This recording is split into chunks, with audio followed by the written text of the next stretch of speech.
అందరికీ కామన్‌గా యూజ్ అంటే ఇప్పుడు ఉన్న న్యూక్లియర్ ఫ్యామిలీస్‌కి అంటే ఇద్దరు వైఫ్ అండ్ హస్బెండే ఉండటం, కొంచెం పాపం వాళ్ళకి టెక్నిక్స్ తెలియక, ఒక చిన్న కన్‌ఫ్యూజన్‌లోకి బ్రెస్ట్ ఫీడింగ్ ఎలా ఇవ్వాలి అనే క్వెషన్స్ ఎక్కువైపోతూ ఉన్నాయి.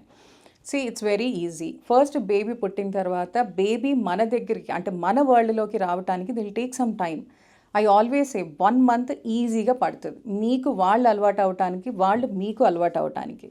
సో ఈ 1 మంత్స్‌లో అంటే పుట్టిన వెంటనే ఫస్ట్ ఎప్పుడు కూడా breast feeding on table either normal delivery అయినా అవ్వనివ్వండి, సి సెక్షన్ అయినా అవ్వనివ్వండి, వితిన్ 1 అవర్ మనం ఇనిషియేట్ చేసేస్తాం. ఎప్పుడైతే బ్రెస్ట్ మీదకి బేబీ వస్తారో అప్పుడే మనకి బ్రెయిన్ లెవెల్ నుంచి సెక్రీషన్స్ అనేవి స్టార్ట్ అయ్యి దెన్ బ్రెస్ట్ మిల్క్ వస్తుంది. సో ఈ కాన్సెప్ట్ ఎప్పుడూ గుర్తుపెట్టుకోవాలి. ఫస్ట్ బేబీ లాక్ చేస్తేనే మిల్క్ వస్తాయి. డైరెక్ట్గా ఫస్ట్ వెళ్ళంగానే ఫస్ట్ డాక్టర్ నాకు అసలు ఏమీ రావట్లేదు, బేబీ అసలు ఏం తీసుకోవట్లేదు అని అంటారు. లెటెస్ట్ ట్రై అంటే లాచింగ్. బేబీ లాచ్ చేస్తేనే, సక్ చేస్తేనే మనకి సెక్రీషన్స్ వస్తాయి అనేది బేసిక్ కాన్సెప్ట్. సో ఇందుట్లో బేబీ ఫస్ట్ అది డెలివరీ అయిపోయిన తర్వాత ఎవ్రీ 2 అవర్స్ ఎప్పుడు డ్యూరేషన్ గురించి క్వశ్చన్ మార్క్సే ఉంటాయి. ఒకటి డిమాండ్ బట్టి ఇవ్వనా డాక్టర్, క్లస్టర్ ఫీడింగ్ ఇవ్వనా డాక్టర్, క్లస్టర్ అంటే వెంటనే ఇవ్వనా డాక్టర్, లేకపోతే ఎవ్రీ 2 అవర్స్కే ఇవ్వనా అనేది ఫస్ట్ క్వశ్చన్ వస్తుంది.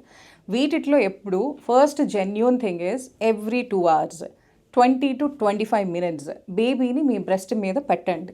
25 minutes తర్వాత కూడా బేబీ ఏడుస్తున్నట్టు ఉంటే, అంటే ఫర్ సపోజ్ మనం ఇప్పుడు రైట్ సైడ్ బ్రెస్ట్లో స్టార్ట్ చేశారు, ఇటు 20-25 minutes అయిపోయింది, అయినా ఇంకా ఏడుస్తున్నారంటే లెఫ్ట్ బ్రెస్ట్కి వెళ్ళండి, కానీ give them for only 10 minutes.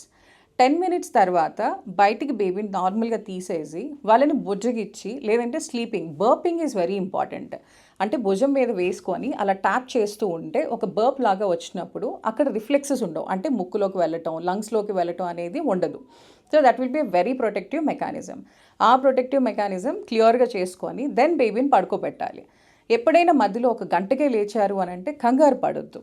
First ఒకసారి బుజ్జిగిచ్చి లేదా డైపర్స్ చూడండి, ఎందుకు ఏడుస్తున్నారు అంటే యూరిన్ పాస్ చేసినా, స్టూల్ పాస్ చేసినా, డైపీ చేంజ్ అవ్వకపోయినా they may cry. So soothing చేసి వాళ్ళకి ఎవరో ఒకళ్ళం పక్కనున్నామన్న కాన్ఫిడెన్స్ ఇప్పించేసి మళ్ళీ 2 అవర్స్కి లెఫ్ట్ బ్రెస్ట్లో మీరు ఆపారు, లెఫ్ట్ బ్రెస్ట్ నుంచి స్టార్ట్ చేయండి. ఇందులో కాన్సెప్ట్ ఏంటంటే బ్రెస్ట్ మిల్క్ ఎప్పుడు కూడా ముందు మిల్క్ వెనక మిల్క్ అంటే 4 మిల్క్ అండ్ హైండ్ మిల్క్స్ అని అంటాం. 4 మిల్క్లో ఎప్పుడు వాటర్ కంటెంట్ ఎక్కువ ఉంటుంది, హైండ్ మిల్క్లో ఫ్యాట్ అండ్ షుగర్స్ అండ్ మొత్తం మినరల్స్, వైటమిన్స్ ఎక్కువ ఉంటాయి. ఫస్ట్ మీరు ఇటువైపు 10 minutes ఆపారు కాబట్టి వాటర్ అంతా వెళ్ళిపోయి హైండ్ మిల్క్ ఫ్రంట్కి వస్తుంది. ఈ మిల్క్ మీకు ఎప్పుడు కూడా బేబీ వెయిట్స్ ఇంక్రీజ్ అవ్వటానికి, లేదంటే బేబీకి జాండీస్ రాకుండా న్యూట్రిషన్స్ ఎక్కువ వెళ్ళటానికి యూజ్ అవుతుంది. అందరూ చేసేది ఏంటంటే టక్కున వెంటనే మళ్ళీ లెఫ్ట్ సైడ్కి స్టార్ట్ చేయకుండా రైట్ సైడ్కి స్టార్ట్ చేయడం, అటు ఆపేసాం కదా అని చెప్పి ఇటు స్టార్ట్ చేస్తే you are giving only water to the baby. Only water ఇవ్వటం వల్ల వాళ్ళు వెయిట్ గెయిన్స్ ఉండరు, డీహైడ్రేషన్ నుంచి ప్రివెంట్ అవుతారు, కానీ వాళ్ళకి వెయిట్ గెయిన్స్ ఉండవు. సో కొంచెం మనం జాగ్రత్తగా లెఫ్ట్ సైడ్ నుంచి ఆపినప్పుడు లెఫ్ట్ సైడ్ మళ్ళీ స్టార్ట్ చేసుకొని ఇటు 20-25 minutes ఇచ్చి మళ్ళీ తర్వాత ఏడిస్తే 10 minutes రైట్ బ్రెస్ట్కి ఇవ్వండి. So 20 to 30 minutes is the maximum time what we have to give. ఆ తర్వాత బర్పింగ్ చేసేస్తే సరిపోతుంది. This is a nice technique to follow every 2 hours. కొంతమంది అడుగుతారు, నైట్ టైమ్స్ అస్సలు లెగట్లేదు డాక్టర్, కంప్లీట్గా పడుకునే ఉన్నారు, మేము ఎంత లేపినా లెగట్లేదు అని. స్మాల్ టెక్నిక్స్ వాళ్ళకి, మనకి చక్కలిగీలు ఎలా పెడతామో వాళ్ళకి ఇయర్ బ్యాక్ సైడ్ స్టిమ్యులస్ ఉంటుంది, అరికాళ్ళకి మనం చక్కలిగీలు పెట్టినట్టు స్లోగా వాళ్ళని డిస్టర్బ్ చేయటం, కొంచెం లేపినట్టుగా అటు ఇటు మూవ్ చేయటం చేస్తే వాళ్ళు డెఫినెట్గా లెగుస్తారు. ఆర్ సమ్ టైమ్స్ డైరెక్ట్గా నిప్పుల్ని తీసుకెళ్ళి నోటి దగ్గర ప్యాలెట్కి అంటించాలి, అంటిస్తే ఆ స్టిమ్యులస్ వస్తుంది, ఒక చిన్నగా స్క్వీజ్ చేసి ఒక డ్రాప్ ఆఫ్ మిల్క్ వెళ్తే లోపలికి క్లియర్గా అటాచ్ అయినట్టు అవుతుంది. So this is also a very good important technique. And ఇంకొకటి తర్వాత అంటే ఈ టెక్నిక్స్ అన్నీ ఒక పక్కన పెడితే నిప్పుల దగ్గర తీసుకోవట్లేదు డాక్టర్ అని అంటారు, అంటే లాచింగ్. అది lactation consultants are easily available, వారి దగ్గరికి బేబీని తీసుకొచ్చి అయినా మీరు చూపించండి. కానీ the easy technique is like కంప్లీట్గా ఆ నిప్పుల దగ్గర కొంచెం ఏరియోలా అంటే బ్లాక్ ఏరియాని కూడా కొంచెం స్క్వీజ్ చేసినట్టు చేసి బేబీ నోట్లో కనుక పెట్టగలిగితే వాళ్ళకి ఆ స్టిమ్యులస్ అనేది వస్తుంది, నిద్రలో కూడా తాగుతారు.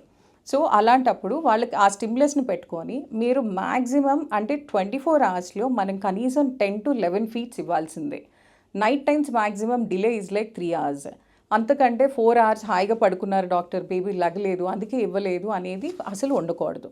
దిస్ ల్యాండ్స్ అప్ ఇవన్నీ అన్నెసెసరీగా డీహైడ్రేషను, వెంటనే ఫస్ట్ 1 week to 10 daysలో జాండిస్లు ల్యాండప్ అయ్యే ఛాన్సెస్ ఎక్కువగా ఉంటాయి. సో ఈ టెక్నిక్ని క్లియర్గా ఫాలో అవ్వాలి.